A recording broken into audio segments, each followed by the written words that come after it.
3 वाजलेत। या घडीची महत्त्वाची बातमी आपण सुरुवातीलाच बघणार आहोत। मुंबईत आज शिवसेना आणि काँग्रेसची बैठक झालेली आहे। ही केवळ सदिच्छा भेट होती असं बैठकीनंतर सांगण्यात आलंय।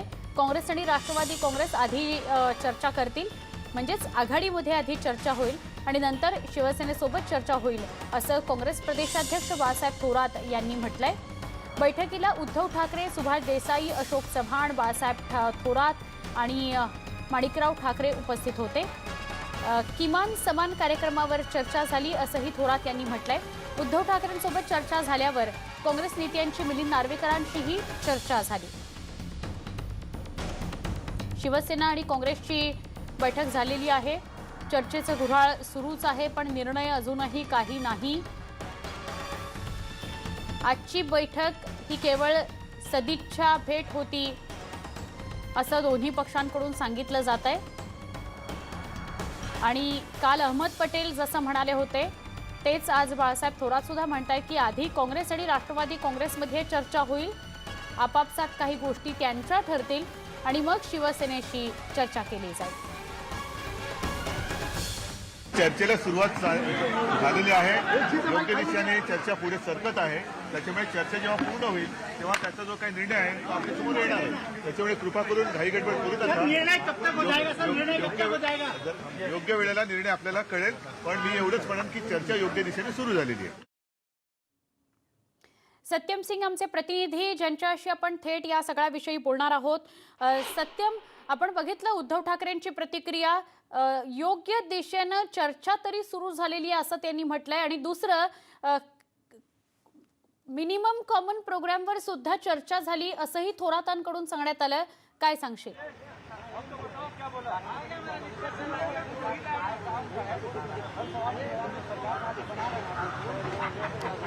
सत्यम, आवाज येतोय? हो, हॅलो, आवाज। सत्यम, उद्धव ठाकरेंची प्रतिक्रिया सूचक होते, योग्य दिशेने चर्चेला सुरुवात झालेली असं त्यांनी म्हटलं काँग्रेस आणि शिवसेनेच्या बैठकीनंतर, आणि कॉमन मिनिमम प्रोग्रामवर सुद्धा चर्चा झाली असं थोरात म्हणतायत। काय अपडेट? नक्कीच दुपारी 1:30च्या सुमारात बँड्रा या कुर्ला कॉम्प्लेक्समध्ये या ठिकाणी ट्रेंड 5 स्टार हॉटेल या ठिकाणी दुपारी 1:30च्या सुमारात देखील शिवसेना आणि काँग्रेसचे देखील चर्चेची सुरुवात झाली होती। मात्र चर्चा 1.5 तासपर्यंत चालली। हा चर्चा झाल्यानंतर उद्धव ठाकरे आहे जे त्यांनी प्रतिक्रिया दिली आहे माध्यमातून की योग्य वेळी आम्ही उत्तर देऊ। मात्र जे चर्चा होती ती सकारात्मक झाली आहे। त्यानंतर देखील काँग्रेसचे जे बाळासाहेब थोरात आहे त्यांच्यासुद्धा प्रतिक्रिया माध्यमातून त्यांनी दिली आहे। त्यांनी सांगितलं की राष्ट्रवादी पक्ष आहे जे त्यांनी एक कॉमन मिनिमम हे प्रोग्राम होता त्यांनी आपलं बनवलं, मात्र शिवसेना अजून आणि काँग्रेस हे दोघं पक्ष बनवले नाही। मात्र हे तिघं पक्षाचे एक वेगवेगळे कॉमन हे असेल, त्यानंतर देखील तिघांचं बनवल्यानंतर आम्ही तिघं एकत्र येऊन आणि सरकारमध्ये एक भूमिका मांडूया आपण।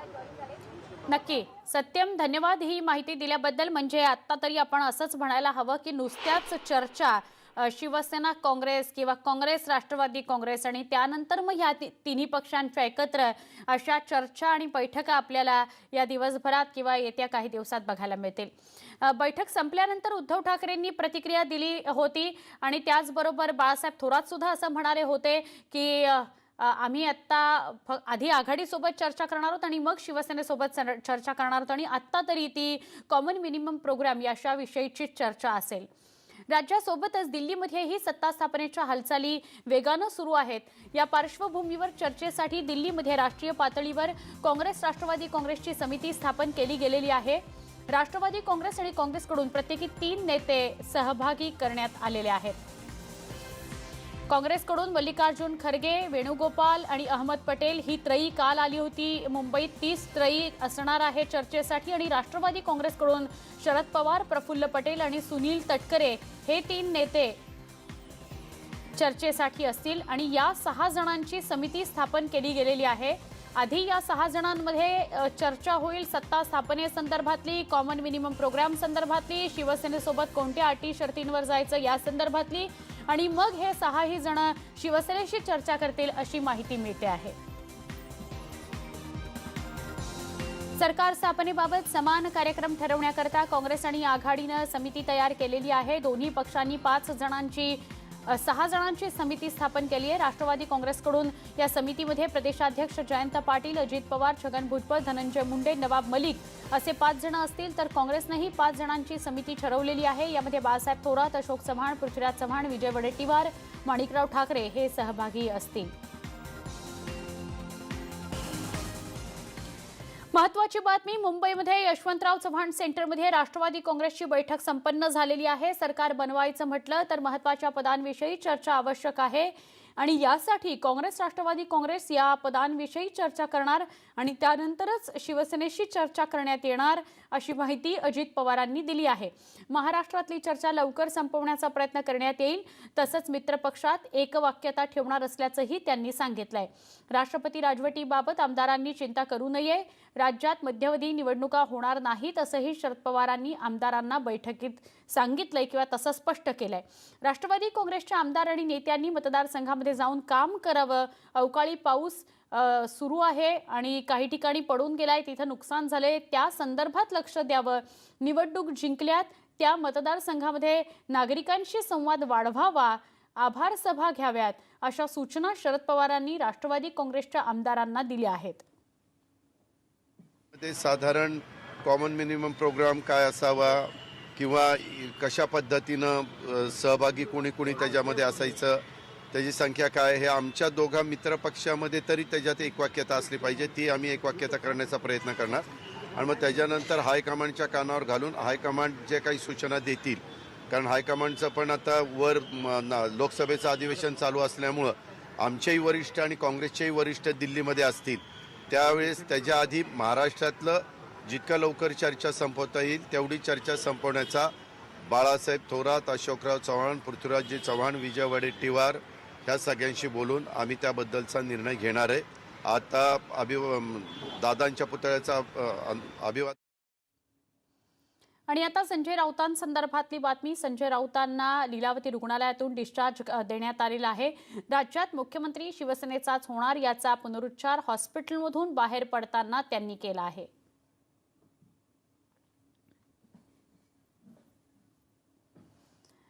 पुढे जाऊया, आपण बघतोय वेगवेगळ्या घडामोडी घडतायत। डिस्चार्ज देण्यापूर्वी काँग्रेस नेत्यांनी शिवसेनेचे प्रवक्ते आणि खासदार संजय राऊत यांची भेट घेतली।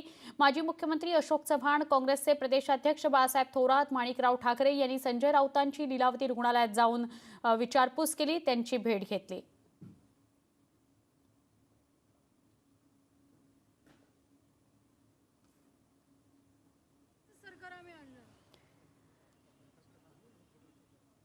राष्ट्रवादी काँग्रेसचे नेते छगन भुजबळ यांनी मंगळवारी संजय राऊतांची लीलावती हॉस्पिटलमध्ये जाऊन भेट घेतली। यावेळी भुजबळांनी राऊतांच्या प्रकृतीची विचारपूस केली। दरम्यान नारायण राणेंच्या वक्तव्यावर प्रतिक्रिया देणं भुजबळांनी टाळलं। तर भुजबळांपाठोपाठ राष्ट्रवादी काँग्रेसचे आणखी एक दिग्गज नेते ज्यांनी संजय राऊतांची लीलावती हॉस्पिटलमध्ये जाऊन भेट घेतली। राष्ट्रवादी काँग्रेसचे नेते प्रवक्ते नवाब मलिक यांनी संजय राऊतांची भेट घेऊन त्यांच्या प्रकृतीची विचारपूस केली।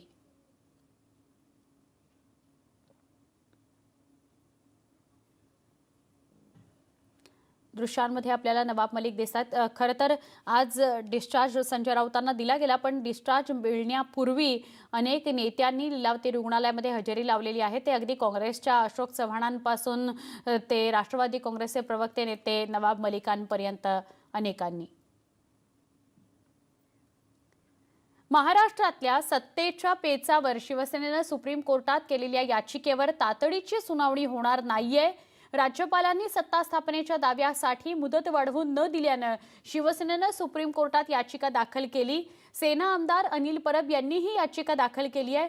राज्यपालांनी आम्हाला 3 दिवसांची मुदतवाढ न दिल्यानं ही याचिका दाखल केली असल्याचं त्यांचं म्हणणं आहे।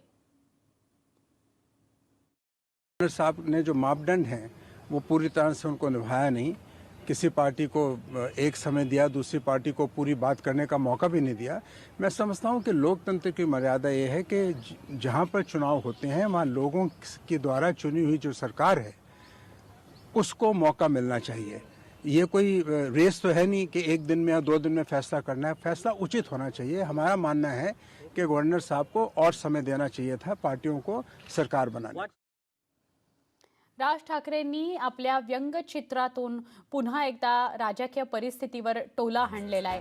युतीनं 2018 मध्ये अवनी वाघिणीची शिकार केली होती। आता महाराष्ट्र नावाच्या वाघानं 2019 मध्ये युतीची शिकार केली आहे असं म्हणत उद्धव ठाकरे आणि देवेंद्र फडणवीस या दोघांनाही त्यांनी टोला लगावलेला आहे।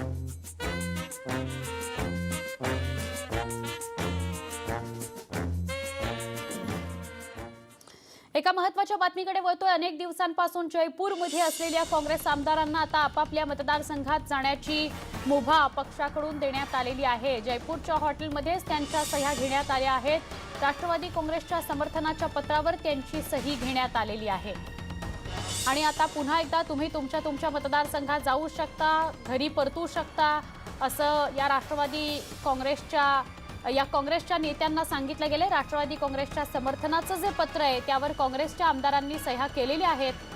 फोडाफोडीचं राजकारण होऊ नये म्हणून काँग्रेसचे सगळे आमदार जयपूरला होते, तर शिवसेनेचे सगळे आमदार हे मडाईलँडच्या द रिट्रीट या हॉटेलमध्ये गेले काही दिवस होते आणि आपण बघतोय काँग्रेसच्या आमदारांना आता नेत्यांकडून आपापल्या मतदारसंघात जाऊ शकता अशी मुभा दिली गेलेली आहे। त्यांना तशा सूचना केल्या गेलेल्या आहेत, पण राष्ट्रवादी काँग्रेसच्या समर्थनात असलेल्या कागदावर सगळ्या काँग्रेसच्या आमदारांच्या सह्या घेतल्या गेलेल्या आहेत। एनसीपीला समर्थनाच्या पत्रावर या काँग्रेस आमदारांच्या सह्या आहेत।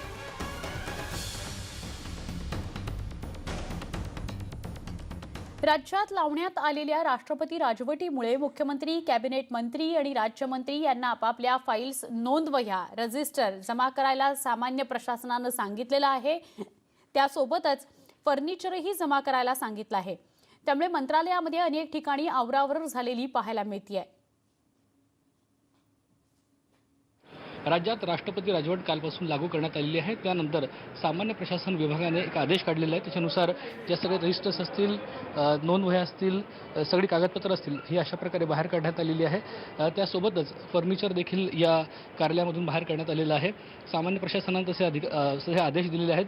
आज 5 वाजेपर्यंत हे सगळं फर्निचर असेल किंवा कागदपत्र असतील ती त्यांना जमा करायची आहेत। हे सुधीर मुनगंटीवार यांचं दालन आहे आणि इथं आपण बघतोय की इथं देखील सगळ्या गोष्टी ह्या आता बदलण्यात आलेल्या आहेत। यापूर्वी आपण बघतोय की ज्या अधिकाऱ्यांचे किंवा मंत्र्यांचे सगळी कागदपत्र असायची, सचिवांची कागदपत्र असायची ती आता सामान्य प्रशासन विभाग किंवा त्या संबंधित विभागांकडे देण्याचे आदेश देण्यात आलेले आहेत आणि त्यामुळे हा सगळा भाग जो आपण बघतोय तो आता मोकळा दिसायला लागलेला आहे। हे फर्निचर देखील त्यांना आज दुपारी 3 वाजेपर्यंत आपापल्या विभागाकडे सुपूर्द करायचं आहे। त्यामुळे राष्ट्रपती राजवटीचं काम आता मंत्रालयाच्या या सगळ्या वेगवेगळ्या विभागांमध्ये आपल्याला पाहायला मिळत आहे। व्हिडिओ जर्नलिस्ट रमेश भटसोबत विवेक कुलकर्णी, न्यूज 18 लोकमत, मुंबई। अशाच सगळ्या महत्त्वाच्या घडामोडींवर आपलं लक्ष असणार आहे। एक छोटासा ब्रेक घेऊया आणि लगेच भेटूया। पहा फक्त न्यूज 18 मध्ये सत्ता स्थापनेवरून सगळं अजूनही राजकारण रंगतानाच आपण बघतोय। खरं तर राष्ट्रपती राजवट लागू झालेली आहे, पण तरीही बैठकांचं सत्र आपल्याला बघायला मिळतंय। युतीत तयार झालेला हा तणाव दूर होण्याची चिन्ह दिसायला सुरुवात झाल्यानं पुन्हा महायुती सत्ता स्थापनेचा दावा करू शकते। मध्यस्थांनी संपर्क केल्याचा खुलासा स्वतः उद्धव ठाकरे यांनी शिवसेना आमदारांशी बोलताना केलाय। युतीचं रबर ताणलं जरी गेलं असलं तरी तुटलं नाही हे मात्र नक्की वाटतंय असं शिवसैनिकांच्याकडून येतंय। पहा शिवसेना मावळते मंत्री गुलाबराव पाटील यांच्याशी आमचे प्रतिनिधी प्रशांत बाग यांनी केलेली खास बातचीत। गेल्या काही दिवसापासून महाराष्ट्रामध्ये सत्ताकारण, राजकारण, सत्तेचं समीकरण यावरूनच खूप मोठा कोलाहल सुरू झाला आहे। सगळेच राजकीय पक्ष एकमेकांवर कुरघोडी करायचा प्रयत्न करत आहेत। गुलाबराव पाटील आहेत, मावळते मंत्री आहात, शिवसेनेचे नेते आहात।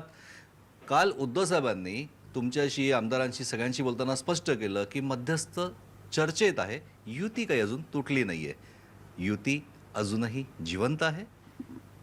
काल उद्धव साहेबांनी या ठिकाणी असं सांगितलं होतं की आमची चर्चा सुरू असताना आदरणीय चंद्रकांत पाटील जे मंत्री महोदय आहेत त्यांनी सांगितलं की शिवसेना जर काँग्रेस राष्ट्रवादी बरोबर जात असेल तर आमच्या शुभेच्छा आहेत। त्यावेळेस उद्धव साहेबांनी सांगितलं की युती तुटलीची घोषणा आपण केलेली नव्हती, पण त्यांनी शुभेच्छा दिल्यानंतर जर मला त्यांनी शुभेच्छा दिल्या आहेत तर मग मला एक प्रकारे त्यांचा आदेश पाळावाच लागेल।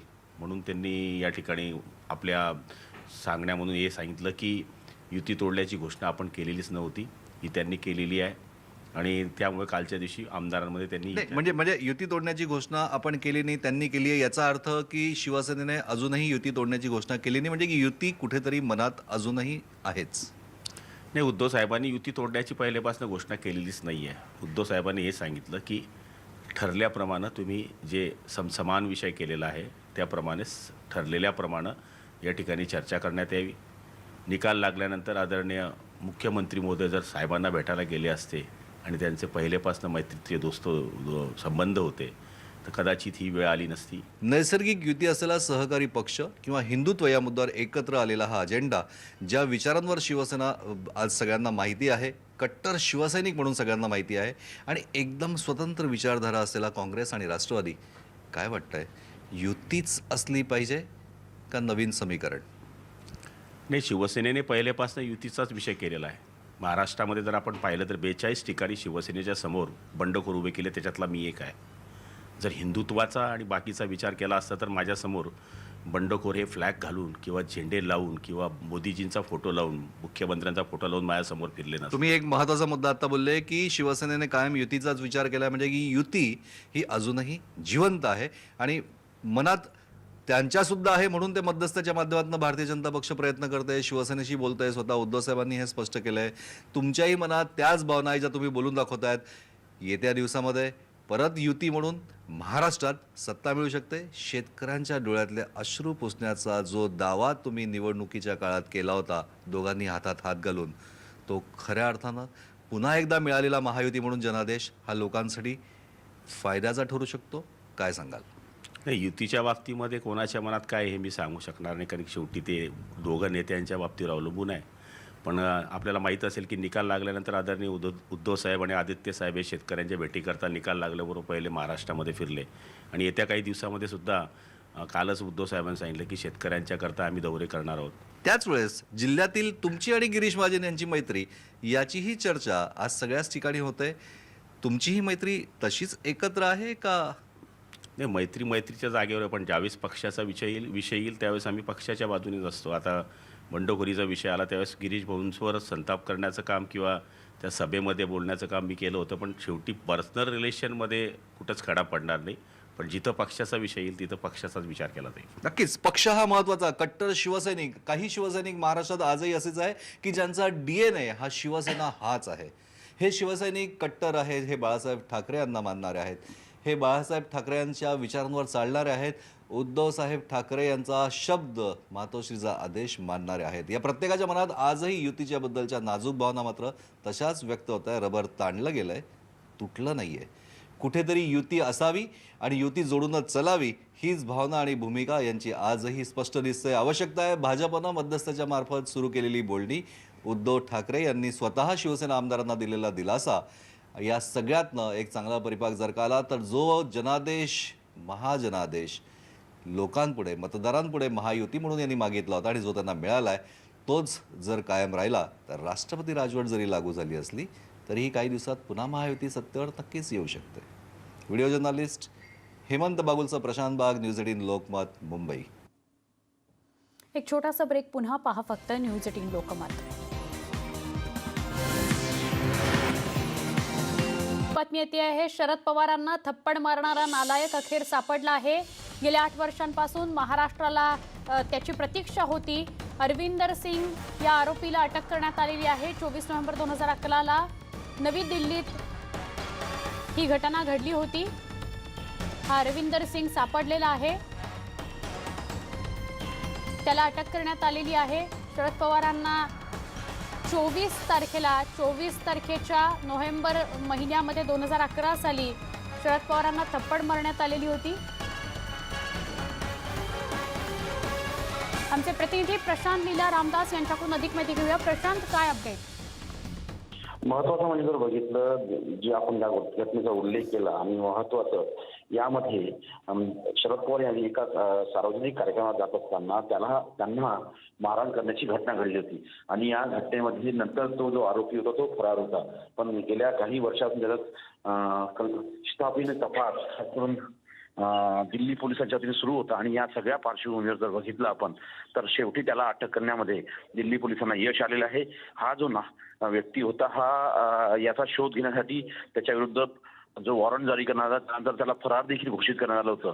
त्यानंतर शेवटी या आरोपीला अटक करण्यामध्ये दिल्ली पोलिसांना यश आलेलं आहे आणि एक प्रकारे ज्या पद्धतीनं एक मोठ्या सार्वजनिक नेत्याला आणि सार्वजनिक कार्यक्रमात अशा प्रकारची मारहाण करण्याची घटना घडलेली ज्या पद्धतीने थापड मारली तर त्या व्यक्तीविरुद्ध जोरदार दिल्ली पोलिसांनी कारवाई देखील केली होती. पण त्या कारवाईमध्ये तो झाला होता. पण त्यानंतर आता त्याला शेवटी अटक करण्यामध्ये यश आलेलं आहे.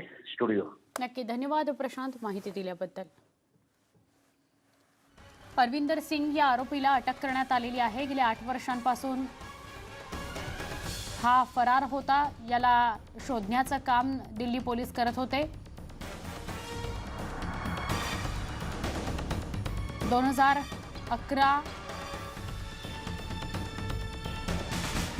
2011 मध्ये 24 नोव्हेंबरला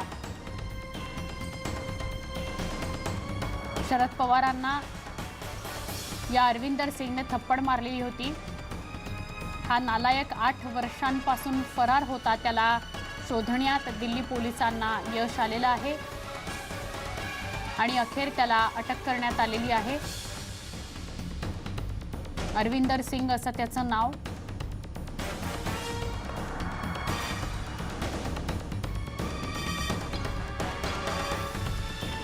या घडीची सगळ्यात महत्त्वाची बातमी आहे. शरद पवारांना थप्पड मारणाऱ्याला अटक करण्यात आलेली आहे. 8 वर्ष त्याचा शोध सुरू होता आणि अखेर त्याच्या मुसक्या आवळण्यात आल्या. अरविंदर सिंग एवढंच नाव आता कळलंय कारण प्राथमिक माहिती त्याची समोर आलेली आहे. आता त्याला अटक केल्यानंतर त्याच्याविषयीची अधिक माहिती मिळू शकेल.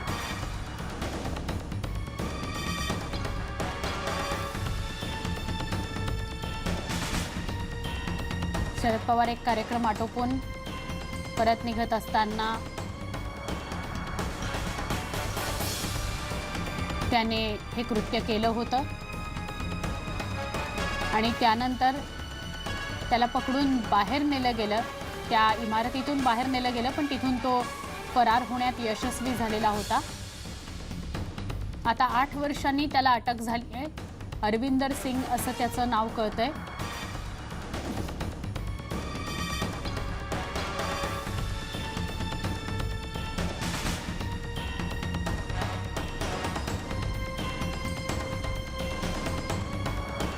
मोठमोठ्यांनी घोषणाबाजी तो करत होता. त्याने ते कृत्य केल्यानंतर तो मोठमोठ्यांनी घोषणाबाजी करत होता. तिथून लगेचच त्याला बाजूला नेण्यात आलं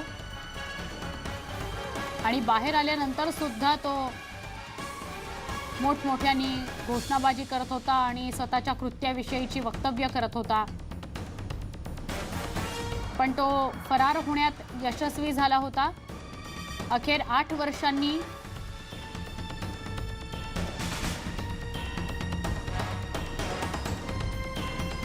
वर्षांनी अरविंदर सिंगला अटक करण्यात आलेली आहे. त्यावेळी शरद पवारांकडे कृषी खातं होतं. कृषी मंत्री होते ते. केंद्रीय कृषी मंत्रीपद त्यांच्याकडे होतं. राष्ट्रवादी काँग्रेसचे प्रवक्ते अंकुश काकडे आपल्या सोबत आहे दूरध्वनीवरून. अंकुश काकडे, मोठी बातमी आहे.